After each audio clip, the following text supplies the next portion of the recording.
जो कश्मीर से ताल्लुक़ रखता हूँ, मैंने कश्मीर को बचपन से आज तक देखा है, आतंकवाद को करीब से देखा है।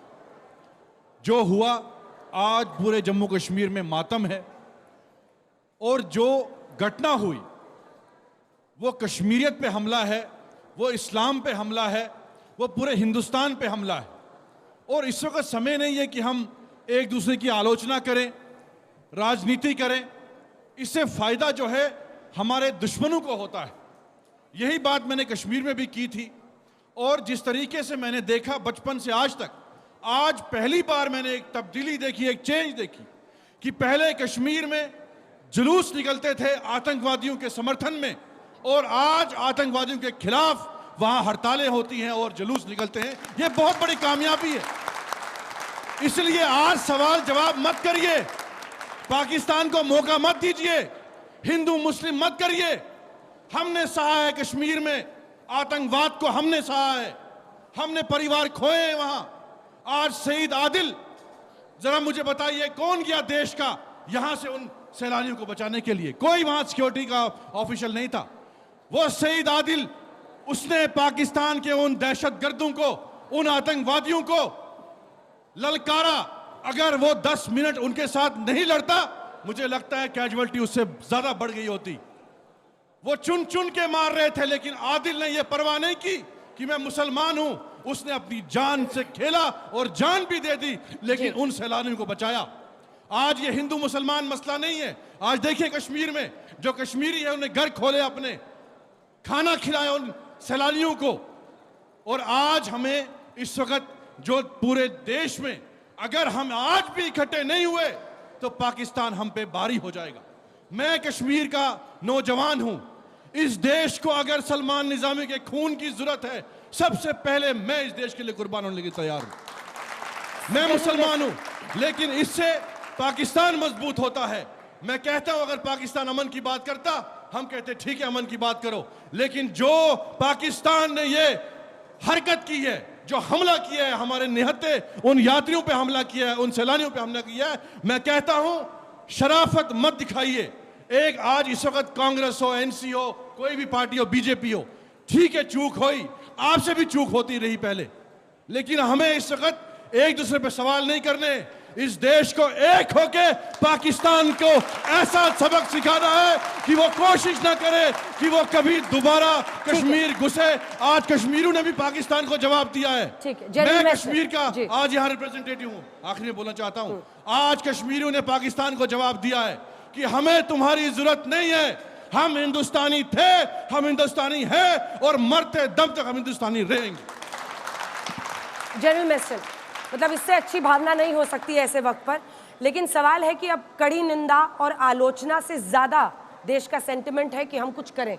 वो क्या हो सकता है, हम क्या कर सकते हैं? अंजना, जय हिंद। जय हिंद। पहली बात हम सबको समझना चाहिए कि पाकिस्तान आर्मी चीफ आसिफ मुनीर का इरादा क्या है। उसका इरादा बहुत क्लियर है कि भारत को तोड़ना, और स्ट्रैटेजी है हिंदुस्तान में झगड़े कराना। जो अंग्रेज़ों ने कराया था 1947 से पहले, वो झगड़े हैं कॉम्युनल झगड़े, मतलब धर्म पे युद्ध। यह पाकिस्तान की स्ट्रैटेजी है। और आपने देखा ये जो पहलगाम अटैक भी हुआ है, उसका पूरा इरादा था। आपने देखा क्या हुआ वहाँ, वो कलमा पढ़ाना और चेक करना कि ये मुसलमान है कि नहीं। तो ये देश में एक लहर करवाना चाहते हैं, हिंदू मुसलमान और लोगों के बीच में धर्म युद्ध कराना। हमको उस चुंगल में नहीं फंसना है। मैं कश्मीर में 4 साल नौकरी किया हूँ और अफ़गानिस्तान में भी था। मेरा तजुर्बा अफ़गानिस्तान में ये है, अफ़गानिस्तान में पूरी पॉपुलेशन मुसलमान है। अफ़गान लोग को ख़राब किसने किया? ये अफ़गानिस्तान इतना तरक्की देश था, उसको ख़राब किया पाकिस्तान ने। क्यों किया वो बात की बात है, लेकिन आज भी पूरा अफ़गानिस्तान पाकिस्तान को नंबर 1 दुश्मन मानता है, मुसलमान और मुसलमान। आप देख लिए, यही पाकिस्तान आज हमें तोड़ना चाहता है। तो कहने का मतलब है हमें यूनाइटेड रहना चाहिए, जैसे इन्होंने बोला। दूसरा, अंजना ने पूछा क्या कर सकते हैं। भारतीय सेना, चाहे एक्स गवर्नमेंट हो चाहे वाई गवर्नमेंट हो, भारतीय सेना हमेशा तैयार है, केपेबल है। सेना को सिर्फ एक चीज़ चाहिए या दो चीज़ चाहिए। पहली बात, पॉलिटिकल हुक्म, विल पावर, वो कल प्रधानमंत्री ने बोल दिया है। दूसरा, पूरे देशवासियों का साथ चाहिए, इसके अलावा और कुछ नहीं चाहिए। बाकी सेना क्या कर सकती है? सेना सब कुछ कर सकती है। आज की तारीख में क्या ऑप्शंस हैं? नेवल फोर्सेस है, जो हमारी भारतीय नौसेना है, वो सी के ज़रिए कुछ कर सकती है। मैं डिटेल में नहीं जाना चाहूँगा क्योंकि पाकिस्तान को फ़ायदा होगा। एयरफोर्स के पास सारा फायर पावर है, सारे ऑप्शंस खुले हुए हैं। हमारे पास ड्रोन्स हैं, मिसाइल्स हैं, सब कुछ कर सकते हैं। कल मैंने एक और चैनल में बोला था, एक बहुत बड़ी काबिलियत है जो आप लोगों के पास है।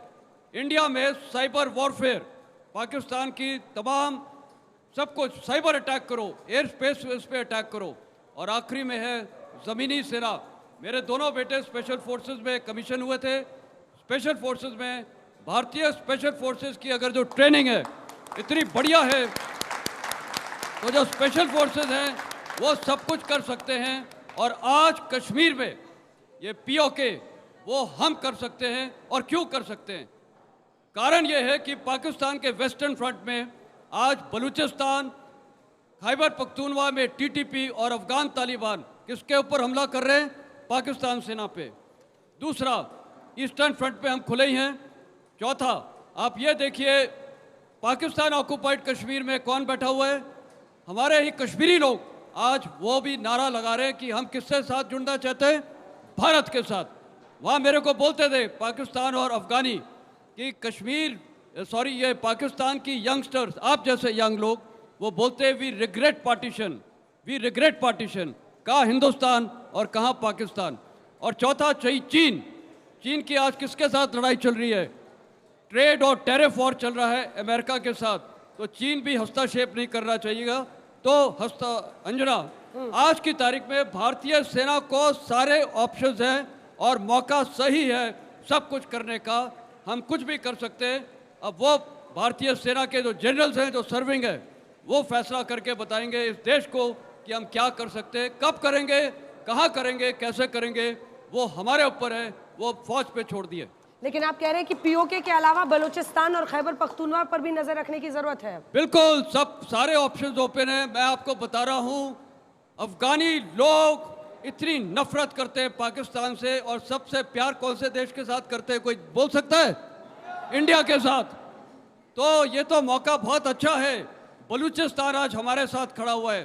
तो पाकिस्तान को देखिए, जब आर्मी अटैक करती है, एक है गला घोटना, स्ट्रैटेजिक, उसको स्ट्रैंगुलेशन करना, उस डायरेक्शन से, इस डायरेक्शन से, पीओके से, सब जगह से हो सकता है। तो आज सब कुछ हमारे देश के हित में है, हम सब कर सकते हैं। पाकिस्तान के आसिफ मुनीर के शब्दों में जगुलर काटने का वक्त है ये। बिल्कुल। डॉली जी, अगर आपकी सरकार इस वक्त होती तो क्या करते? देखिए, सीधी और साफ बात है अंजना जी, कांग्रेस ने तो पहले भी करके दिखाया और आज भी हम उसी स्टैंड पर हैं। पाकिस्तान को उसी की भाषा में जवाब अब मिलना चाहिए। 26/11 के बाद हमने क्या किया था? देखिए, 26/11 के बाद कांग्रेस पार्टी ने भारतीय जनता पार्टी की तरह जिम्मेदारी से भागे नहीं, ना कभी क्रिटिसिज्म को इस तरीके से लिया जिस तरीके से ये लेते हैं। आप ही सारे चैनल बड़ी मुखरता से कांग्रेस की सरकार से सवाल पूछ पा रहे थे और जिम्मेदारी लेकर इस्तीफे भी हुए। और सीधी और साफ बात, हमने तो पाकिस्तान के 2 फाड़ किए, पहले भी किए। लाहौर में झंडा फहराया, उनको घुटनों पर लाकर खड़ा कर दिया, और हम आज भी तैयार हैं। हम तो ये कह रहे हैं, हम अपने हिंदुस्तान की सरकार के साथ खड़े हैं। आप जो भी निर्णय लें, जैसा भी लें, लेकिन अब मुंह तोड़ जवाब दीजिए। अब वो वक्त आ गया है। ठीक है, गौरव जी जवाब दीजिए। देखिए, इससे पहले वाले भाग में जो हमें कहना था, इनको हमने कह दिया। लेकिन जो सलमान भाई ने कहा, 2 बातें मैं समझता हूं कि हर नागरिक को भाएंगी भी और हमें करनी चाहिए। पहले तो इस समय में हम सबको एक हो जाना चाहिए, अपने देश की सरकार, प्रधानमंत्री और वीर सेना के साथ खड़े हो जाना चाहिए, क्योंकि हमारा दुश्मन पाकिस्तान है। दूसरी बात, ये मेरी विफलता होगी अगर मैं याद ना करूं आदिल हुसैन शाह को, जिसका जिक्र कर रहे हैं। ये भारत ऐसा देश है, सहिष्णु पंथ निरपेक्ष, कि अगर आपसे पूछा जाएगा तुम्हारी पहचान क्या है और पहले तुम कहोगे भारतीय, उसके बाद धर्म बताओगे तो हर भारतीय तुम्हें सराखों पे बैठा लेगा। और हमने देखा किस तरह से आदिल जी ने भी अपनी जान की परवाह नहीं करते हुए जो बाकी लोग थे उनकी जान बचाई। मैं सैल्यूट करता हूं उन्हें भारतीय जनता पार्टी की तरफ से, हर नागरिक की तरफ से। और यह भी दिखाता हूं हमें मुसलमानों से प्यार मोहब्बत वैसे ही है जैसे होनी चाहिए।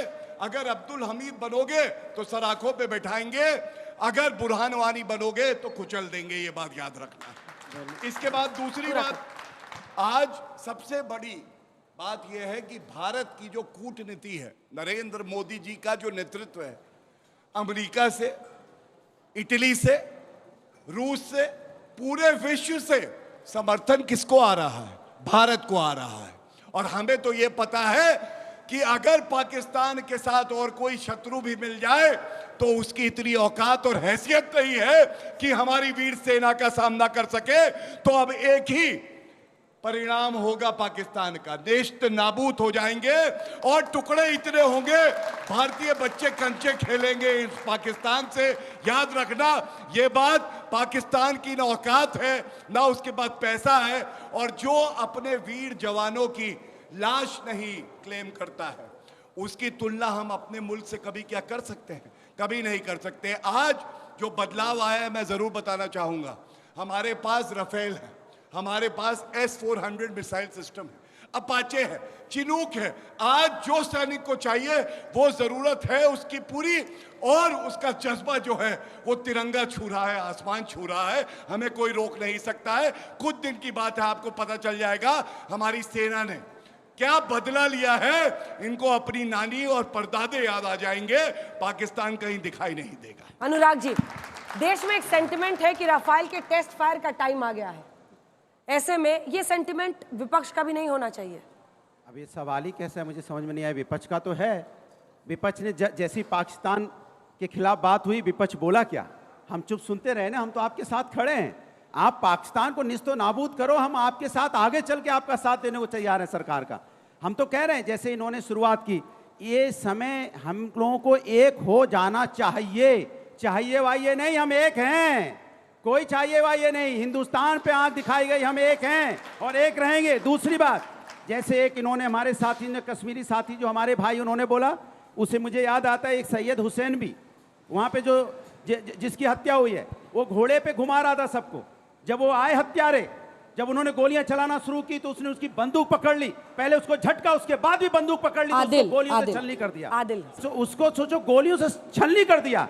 ऐसे ऐसे लोग भी हमारे बीच में हैं। लेकिन हम इस समय, ये राजनीति, हमारी विचारधारा अलग है, इसमें कोई दो राय नहीं। भारतीय जनता पार्टी से मेरी विचारधारा अलग हो सकती है। हमारे हम आपस में, जब हमारे देश के अंदर होगा तो हम आपस में बात करेंगे, विपक्ष होने के नाते हम सवाल भी उठाएंगे, लेकिन जहां राष्ट्र की बात आएगी आपसे कंधे से कंधा मिला के खड़े दिखाई देंगे हम। बहुत अच्छा, ताली बजा दीजिए। पार्टी, जल्दी से 3-4 सवाल होंगे, छोटे-छोटे सवाल। अंजना जी लास्ट था।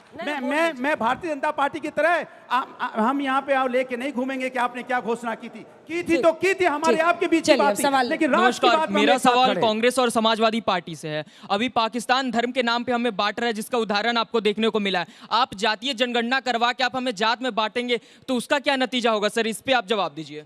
छोटे-छोटे सर, आप तो ये कहते थे बीजेपी से सवाल है कि आप पीओके भी वापस ले लेंगे। आज हमारे घर में आतंकवादी आ रहे, चाहे वो पुलवामा का हो, चाहे वो शरणार्थी पे अटैक हो, चाहे वो ये हो। सर, हम कब तक, हमारी सिक्योरिटी कहाँ है?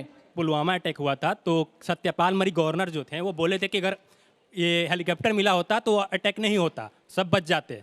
तो ऐसे ही यहाँ पे सिक्योरिटी कहाँ थी, क्यों हुआ अटैक? पहलगाम जैसे पर्यटन स्थलों पर क्यों सुरक्षा इतनी कमज़ोर रही, जबकि ये मतलब हमले के मेन लक्ष्य होते हैं? मेरा सवाल है कि पाकिस्तान को तो जवाब देना ही है, लेकिन सारे पार्टी जब एक साथ अभी भारत को लेकर एकजुट हुए हैं, तो इस समय मेरा ये सवाल है कि जो वहाँ का जो आतंकवादी का जो हमला हुआ वो लोकल्स के कनेक्शन के कारण हुआ, तो वो लोकल के कनेक्शन आतंकवादियों से, पाकिस्तानियों से टूटे, इसके लिए आप लोग क्या कर रहे हैं? ठीक है, बैठ जाइए। अभी इन्वेस्टिगेशन का आखिरी कड़ी आ जाए उसके बाद। मेरा प्रश्न गौरव जी से है कि जो आतंकवादी है वो पूछते हैं कि आपका धर्म क्या है और उसके बाद गोली मारते हैं, और आप बात कर रहे हैं कि हिंदू और मुस्लिम की यहाँ पे बात कर रहे हैं, तो आप भी कहीं ना कहीं वही काम नहीं कर रहे हैं? मैम, मेरा सवाल गौरव सर से है उन वो कहते हैं कि मोदी गवर्नमेंट के टाइम में डिफेंस सेक्टर बहुत ज़्यादा बढ़ा है, लेकिन अब हम देख रहे हैं कि हमारे जो इंटेलिजेंस है वो इतना वीक कैसे हो गया एक जगह पे। हमारा सवाल। चलिए आपसे शुरू करते हैं गौरव भाटिया जी, आप सवालों के जवाब देने शुरू कीजिए। इंटेलिजेंस फेलियर से लेकर अगर हम बेहतर हुए हैं तो ऐसा क्यों हुआ है? पहलगांव जैसी जगह जो कि पर्यटक इतने थे, क्यों सुरक्षा में चूक? देखिए, एक भाई ने मुझसे सवाल किया कि जो अंदरूनी लोग हैं इन लोगों का हाथ भी हो सकता है। तो हमारी जो NIA है और हमारी जो सेना है इतनी त्वरित कार्रवाई कर रही है। जब यहाँ आ रहे थे तो न्यूज़ में आ रहा था कि एक एक्यूज्ड का घर जो है बुलडोजर से गिराया गया है और उसके साथ सेना लगी हुई है, एक आतंकी ढेर हुआ है। ये मैंने आज तक पे देखा था, न्यूज़ आ रही थी। दूसरी बात जो आपने कहा कि कैसे बदलाव आया है, मैं आंकड़े बताना चाहूँगा और मैं कोई आज दोबारा विपक्ष पे कोई टिप्पणी अब नहीं करना चाहूँगा, वो दौर अब चला गया। अब ज़रूरी है कि आपको बताऊँ कैसे सुधार आया है। टेररिस्ट इंसिडेंट्स 2004 में जब उनकी सरकार थी 3-4 में 1587 और 2024 में 85, 1587 और 85। स्टोन पेल्टिंग 2654 एक साल में हर साल हुए 2010 से 2014 तक, ये जीरो हो गए अनुच्छेद 370 संशोधित करने के बाद। सिविलियन कैजुअलिटी एक भी कैजुअलिटी बहुत ज़्यादा है, हमारा भाई या बहन मरता है, एक भी बहुत ज़्यादा है। 2003-4 में 733 और 2024 में 26 8% से नीचे आ गए। अब ये आंकड़े बताने के बाद मैं एक बात जरूर उत्तर देना चाहूंगा। इन्होंने कहा आप भी हिंदू मुस्लिम कर रहे हैं, बिल्कुल नहीं कर रहे हैं। आदिल शाह के लिए मैंने कहा सल्यूट है, लेकिन इस देश में अगर मैं हिंदू हूं और मैं गौरवान्वित हूं और मैं अगर कहता हूं हर हर महादेव तो कुछ गलत नहीं करता हूं। आतंकियों ने कहा कि पैंट उतारो और उनको जवाब देना आवश्यक है, क्योंकि जो जवाब नहीं देता है वो मृत है और भारतीय जो है और जो हिंदू है वो मृत नहीं है, वो गर्दन तो कटा सकता है। और इसी पे कहता हूं सरफरोशी की तमन्ना अब हमारे दिल में है, देखना है जोर कितना बाजुए कातिल में। चलिए अब दो लाइन में अपनी अपनी बात कहिए जिसके साथ हम समापन करेंगे। सलमान, उसके बाद से मैं अभी लोकल आपने सपोर्ट की बात की। छत्तीसगढ़ में कुछ महीने पहले जो है 9 हमारे सेना के जो जवान थे उनको नक्सलियों ने जो है मार दिया। पूरे छत्तीसगढ़ को हम नहीं बोल सकते कि वो नक्सल की सपोर्ट में है। ऐसे कश्मीर में अगर इक्का दुक्का या कोई भी लोग जो आतंक का समर्थन करते हैं, इसका मतलब ये नहीं है कि पूरा कश्मीर जो है वो उसको सपोर्ट करता है। आज मिसालें कायम हुई है कि कश्मीर में कैसे लोग खाना खिला रहे हैं सैलानियों को, कैसे उनको जो है पनाह दे रहे हैं, कैसे उनको पानी पिला रहे हैं, कैसे अपनी जान पे खेल के उनको बचाने का काम किया कश्मीरियों पे। इसलिए हमें शक नहीं करना चाहिए जब पूरा कश्मीर कहता है कि हम आतंकवाद के साथ नहीं है तो नहीं है। जो साथ देता है उसको ढूंढिए, लेकिन कश्मीर और कश्मीरियों को बदनाम मत कीजिए। उन्होंने नॉर्मलाइजेशन चाहते हैं, हमारे नॉर्मलाइजेशन चाहते हैं। जनरल मैसेज और खास तौर पर अनुच्छेद 370 हटने के बाद आप कश्मीर में जाइए, बहुत बदलाव हुआ है। मतलब मैं सिर्फ पत्थरबाजी के खत्म होने की बात नहीं कर रही हूँ। सिनेमा हॉल्स, अभी सिनेमा रिलीज हो रही है, लोग जाकर श्रीनगर में रिलीज कर रहे हैं। लोग उद्योग चाहते हैं, पर्यटन 6 गुना बढ़ा है। तो आम कश्मीरी नॉर्मलाइजेशन चाहता है, इस प्रो नॉर्मलाइजेशन। अब ऐसे में मतलब हमें समझना है कि हम इस जो उन्होंने किया है, धर्म पूछ कर मारा है, हमें इसको कैसे डील करना है।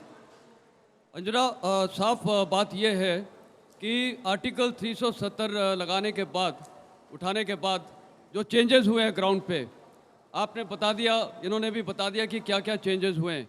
और ये हिंदुस्तान के लिए सबसे अच्छी बात है, क्योंकि पाकिस्तान चाहता है कि कश्मीर में उग्रवाद चलता रहे और वो हिंदुस्तान के खिलाफ खड़े हुए। आज की तारीख में आपने देख लिया कि पूरे कश्मीर में, जैसे इन्होंने भी बताया है, पूरा कश्मीर एकजुट होकर देश के साथ खड़ा हुआ है। और वो सबसे अच्छी हमारे में बात हुई है, क्योंकि जब तक हमारी यूनिटी नहीं रहेगी पूरे देश में, और ये जो आपने किसी ने यह पॉइंट उठाया था कि ये हमारे लोग भी उनकी मदद कर रहे हैं, बिल्कुल कर रहे हैं, कुछ लोग हैं, लेकिन सारे नहीं कर रहे हैं। ये कुछ लोग हैं जो पाकिस्तान के पे रोल्स में हैं और उनको ढूंढना हमारा काम है। और एक पॉइंट मैं आपको बताना चाहता हूँ, सिक्योरिटी की जिम्मेदारी वहाँ DG पुलिस है, आर्मी की नहीं है। आर्मी का अलग रोल है। ये कई बार होता है कि हर जगह आर्मी को लेके आया जाता है। आर्मी का रोल बहुत क्लियर है। Cross border terrorism line of control में हम लोग डिप्लॉय होते हैं। राष्ट्रीय राइफल अंदर है। अगर कोई केस होता है, यहाँ पर जो पहलगाम के इलाके में सीआरपीएफ का डिप्लॉयमेंट था, आर्मी नहीं थी वहाँ, बाद में आर्मी गई है। तो army is a responder. Army का काम नहीं है हर जगह ये सिक्योरिटी वगैरह देना।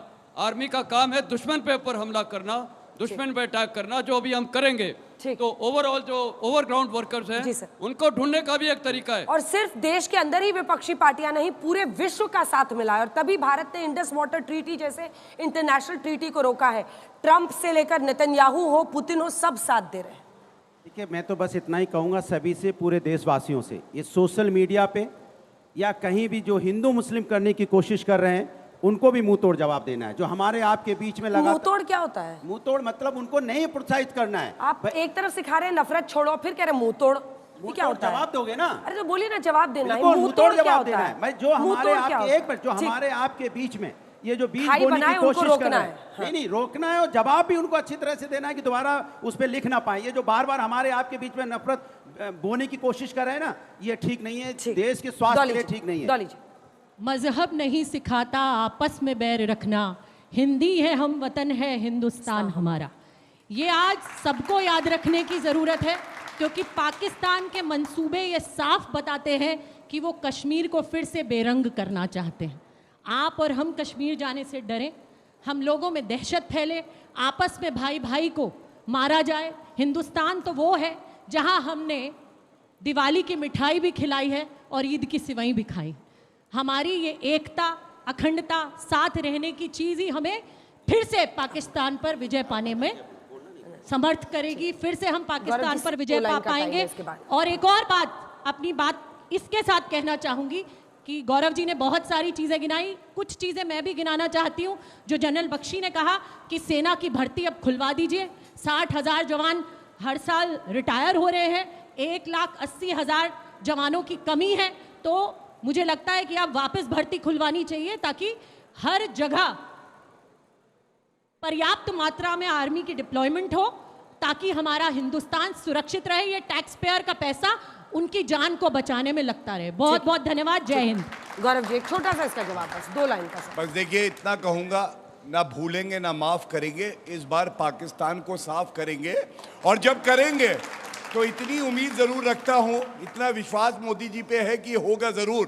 भाजपा का प्रवक्ता हूं, दिल से कहता हूं, लेकिन ये प्रमाण नहीं मांगेंगे। ये नहीं कहेंगे कि कौवे गिर गए पेड़ से, पेड़ तोड़ के आ गई हमारी सेना। ऐसा मत करना। बस इसी के साथ